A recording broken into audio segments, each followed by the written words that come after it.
Hi అండి. నేను ఈరోజు ఏం చేస్తున్నానో తెలుసా? కొబ్బరి అన్నం చేస్తున్నా. కొబ్బరి అన్నం ప్రాసెస్ చూపిస్తాను. అంటే కావాల్సిన పదార్థాలు కూడా వేసేస్తూ ఉంటాను కదా అనేసి విడిగా చూపించట్లేదు. కొంచెం పొయ్యి మీద బండి పెట్టుకొని ఆయిల్ వేసుకొని దాంట్లో పల్లీలు, తాలింపు గింజలు, ఎండుమిరపకాయ వేసేసా.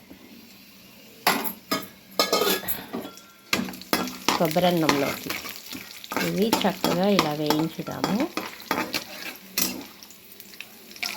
ఇలా ఇవి వేగినాక 2 పచ్చిమిరపకాయలు, కొంచెం అల్లం ముక్కలు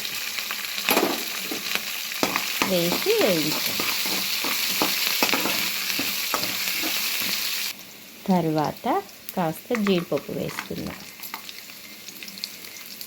జీడిపప్పు తర్వాత కాస్త కరివేపాకు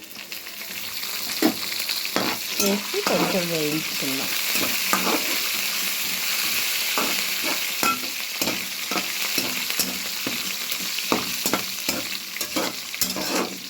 చూసారా? ఇలా వేగిన తర్వాత మనము కొబ్బరి వేసుకుందాం.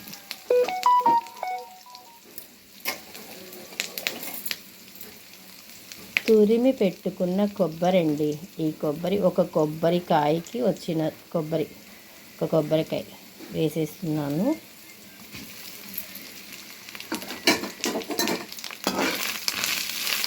ఇలా కొబ్బరి కూడా వేద్దాం.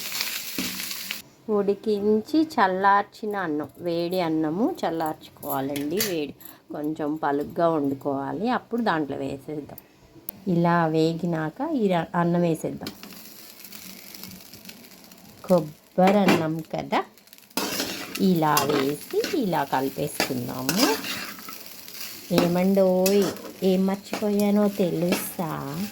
అది మర్చిపోలేదులేండి, మీతో ఏదో అలా చెప్తున్నా. ఇప్పుడు దీంట్లోకి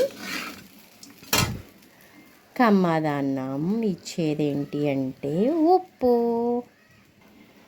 రుచికి సరిపడా సాల్ట్ వేసేసుకొని చక్కగా అన్నము, కొబ్బరి, సాల్ట్ మొత్తం కలిసేటట్టు కలుపుకుందాం. ఇలా చూసారా? ఇలా అంతా కలిపేసుకున్నాము. కమ్మని కొబ్బరి అన్నం అండి.